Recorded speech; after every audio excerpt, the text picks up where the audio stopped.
escribir los versos más tristes esta noche.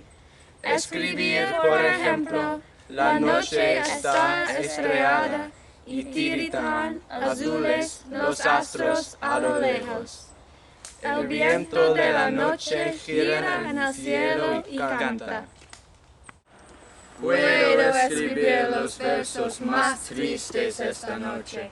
Yo la quise y a veces ella también me quiso.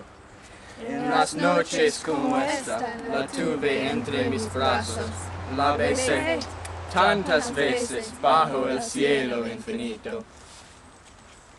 Ella me quiso, a veces yo también la quería, como no haber amado sus grandes ojos fijos.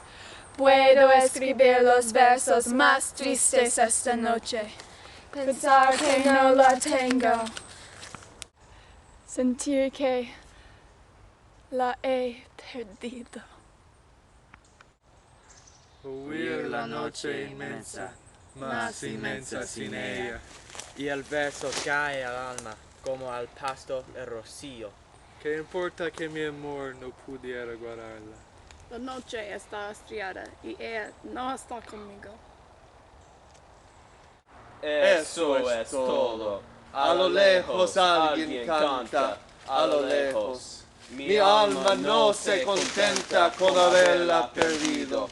Como para acercarla mi mirada la busca. Mi corazón la busca y ella no está conmigo. La misma noche que hace blanquear los mismos árboles, nosotros, los de entonces, ya no somos los mismos. Ya no la quiero, es cierto, pero cuánto la quise. Mi voz buscaba el viento para tocar su oído.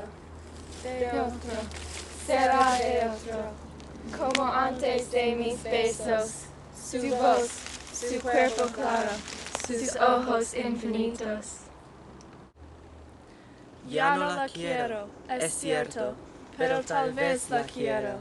Es tan corto el amor y es tan largo el olvido, porque noches como esta la tuve entre mis brazos. Mi alma no se contenta con haberla perdido. Aunque este sea el último dolor que ella me causa, y estos sean los últimos versos que yo le escribo.